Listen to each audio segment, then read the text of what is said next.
Assalamualaikum warahmatullahi wabarakatuh. Di sini saya dan kelompok akan mempresentasikan tentang analisa aspek keuangan dari studi kelayakan bisnis rokok daun talas berbungkus kelobot. Dan di sini saya dan anggota kelompok yang pertama ada Ristayanti Seviananta dengan NIM 216 2016, kemudian ada Sela Nurwakida dengan NIM 216 2109, kemudian ada Wahyu Bima Prasetyo Hanafi dengan NIM 2162115, dan saya sendiri Selvi Wahyu Agustin dengan NIM 2162108. Assalamualaikum warahmatullahi wabarakatuh. Saya Selvi Wahyu Agustin dengan NIM 2162108. Di sini saya akan menjelaskan tentang gambaran umum tentang ide bisnis yang kelompok kami ajukan. Jadi, kami akan membahas tentang rokok daun talas dengan bungkus kelobot. Jadi, rokok daun talas bungkus kelobot adalah sebuah produk rokok yang menggunakan daun talas sebagai bahan utama pengganti tembakau. Kemudian, dengan menggunakan kelobot atau kulit jagung sebagai pembungkusnya.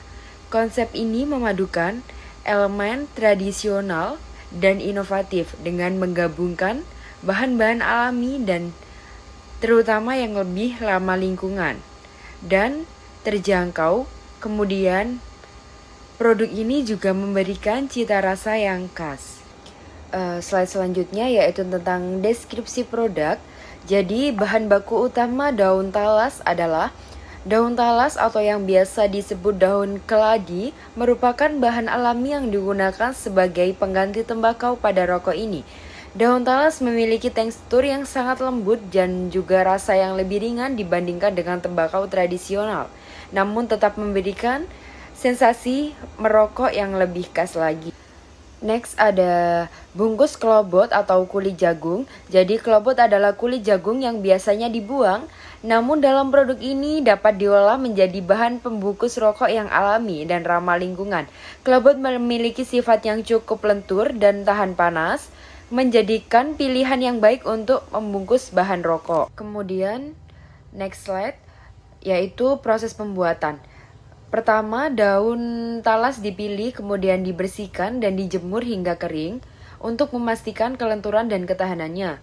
Kemudian, yang kedua, kelobot jagung dipisahkan dari biji, kemudian dikeringkan dan dibersihkan dari kotoran atau bahan kimia. Kemudian pada tahap terakhir adalah perakitan, di mana daun talas digulung menggunakan kelobot sebagai pembungkus. Kemudian, yang keempat adalah rasa dan sensasi. Rokok daun talas memiliki rasa ringan dengan aroma herbal alami dan sedikit manis. Kemudian sensasinya lebih halus dan menyegarkan dibandingkan rokok tembakau. Bungkus kelobot jagung menambahkan aroma khas yang lebih alami, memberikan pengalaman unik bagi konsumen yang mencari alternatif rokok yang lebih ringan dan juga lebih ramah lingkungan. Di sini ada deskripsi produk, manfaat dan keunggulan. Yang pertama alternatif ramah lingkungan, yang kedua lebih ringan, yang ketiga bahan alami, yang keempat potensi pasar yang unik. Ada sasaran pasar juga. Yang pertama pecinta produk tradisional, yang kedua pecinta inovasi dan produk ramah lingkungan, dan yang ketiga ada pecinta rasa ringan. Di sini ada deskripsi produk, potensi dan tantangan. Untuk potensi tersendiri, produk ini dapat diterima baik di pasar yang menginginkan alternatif rokok yang lebih ringan dan alami. Sering dengan tren konsumerisme yang peduli lingkungan dan kesehatan. Untuk tantangannya, edukasi pasar menjadi tantangan utama karena produk ini masih baru dan banyak yang belum mengetahui manfaat rokok daun talas dan kobot. Selain itu, menjaga kualitas dan rasa yang konsisten serta memastikan bahwa bahan yang digunakan aman untuk kesehatan juga merupakan tantangan penting. Untuk kesimpulannya, di sini rokok daun talas bungkus kobot adalah produk inovatif yang menggunakan bahan alami dan ramah lingkungan, Dengan daun talas sebagai bahan rokok dan kobot jagung sebagai pembungkus. Produk ini menawarkan alternatif yang lebih ringan dan berkelanjutan dengan dibandingkan rokok tembakau konvensional. Dengan pengolahan dan pemasaran yang tepat, rokok ini berpotensial menarik konsumen yang mencari produk dan lebih alami dan unik. Baik, di sini saya akan menjelaskan dari bisnis rokok daun talas yang terbungkus dengan daun klobot. Baik, untuk selanjutnya kita akan membahas mengenai dengan investasi awal dan juga pendapatan yang didapatkan dari rokok daun talas bungkus klobot ini. Di sini kita akan merencanakan di mana pendapatan atau investasi awal kita yaitu senilai 850 juta.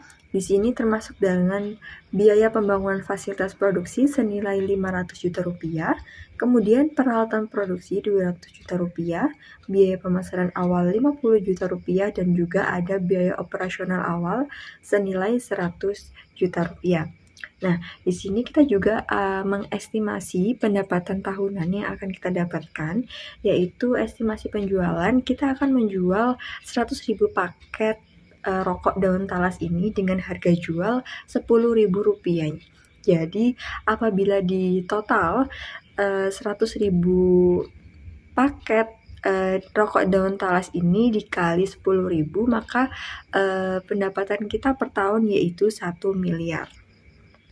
Nah, sedangkan biaya operasional yang kita gunakan yaitu biaya bahan baku, biaya tenaga kerja, biaya pemasaran, dan biaya utilitas senilai 650 juta per tahun. Di mana di sini arus kas bersih tahunan yaitu pendapatan dikurangi dengan biaya operasional, di mana tadi di mana pendapatan kita sebelumnya yaitu 1 miliar dikurangi dengan biaya operasional kita yaitu 650 juta menghasilkan arus kas bersih senilai 350 juta rupiah. Untuk menghitung dari presentasi hasil perhitungan yang dimana kita mengambil judul proyek yaitu investasi bisnis rokok daun talas bungkus klobot dengan menggunakan pendekatan melalui analisis net present value atau NPV. Yang pertama yaitu tujuan kita yaitu menilai kelayakan studi secara finansial dengan memperhitungkan investasi awal, arus kas, dan tingkat pengembalian yang diharapkan. Nah, di sini NPV adalah metode untuk menghitung selisih antara nilai sekarang dari arus kas masa depan dan investasi awal proyek. Dengan mempertimbangkan tingkat diskonto, kita dapat menilai apakah proyek menghasilkan keuntungan lebih besar dari modal yang dikeluarkan. Di sini data yang kita dapatkan yaitu investasi awal yaitu senilai 850 juta rupiah, kemudian proyeksi arus kas senilai 350 juta rupiah per tahun selama 5 tahun, dan juga ada tingkat diskonto senilai 12%. Nah, dari hasil yang kita peroleh yaitu total nilai sekarang senilai 1,261.680.000 rupiah, dan juga investasi awal 850 juta rupiah, sehingga hasil dari perhitungan NPV yaitu 411.680.000 rupiah. Nah, di sini mengindikasikan bahwa NPV yang kita hitung yaitu bernilai positif yang menunjukkan bahwa proyek menghasilkan nilai tambah yang signifikan setelah memperhitungkan semua biaya dan nilai waktu uang. Dan yang selanjutnya adalah internal rate of return atau biasa disebut dengan IRR, yang merupakan sebuah tingkat diskonto yang mana membuat NPV proyek ini 0. Jadi menunjukkan sebuah pengembalian tahunan dari investasi. Nah, IRR ini dihitung melalui sebuah trial dan error atau kalkulator finansial. Dan pada proyek ini ditemukan sekitar 16 hingga 17%. Dikarenakan IRR ini lebih tinggi dari tingkat diskonto, yaitu 12%, yang mana bisa dikatakan bahwasanya investasi ini layak dan menawarkan pengembalian yang menarik. Jadi, sebuah calon investor itu sangat cocok sekali untuk berinvestasi di perusahaan ini. Untuk yang selanjutnya adalah payback period, di mana sesuai yang ada di slide ini bahwasanya rumus dari payback period, yang mana L0 ini dibagi dengan arus kas bersih tahunan, yang mana pada LO yang ada pada studi kasus di PowerPoint ini adalah 850 juta dibagi dengan arus kas bersih tahunan sebesar 350 juta, maka ketemu senilai 2,43 tahun. Nah, yang mana artinya payback period sekitar 2,43 ini berarti bahwa dalam waktu kurang dari 3 tahun investasi yang dikeluarkan itu akan kembali. Jadi uang investasi tadi akan kembali modalnya dalam kurun waktu 3 tahun. Nah, investasi yang dikeluarkan akan kembali. Semakin cepat payback periode, semakin menarik investasi tersebut karena resiko investasi dapat dipulihkan lebih cepat. Jadi di dalam investasi ini adalah kurang dari 3 tahun, yang mana itu adalah termasuk investasi yang jangka waktunya itu cepat karena di bawah 3 tahun, yang mana resikonya juga tidak terlalu besar. Untuk yang selanjutnya adalah accounting rate of return atau biasa disingkat dengan ARR, di mana rumus dari ARR ini adalah laba bersih rata-rata per tahun dibagi investasi awal dikalikan dengan 100. Laba bersih rata-rata per tahun dari studi kasus ini adalah 350 juta dibagi dengan 850 juta, kemudian dikali 100 hingga menghasilkan nominal sebesar 41,8%. Nah, artinya dari 41,18% ini menunjukkan nih bahwasanya di dalam proyek yang ada pada studi kasus ini adalah menghasilkan tingkat pengembalian tahunan yang sangat baik dari sudut pandang akuntansi. Nah, yang mana ARR yang lebih tinggi ini menunjukkan bahwa investasi ini dapat memberikan pengembalian yang signifikan. 41,8% jika di suatu perusahaan itu termasuk tergolong tinggi, yang mana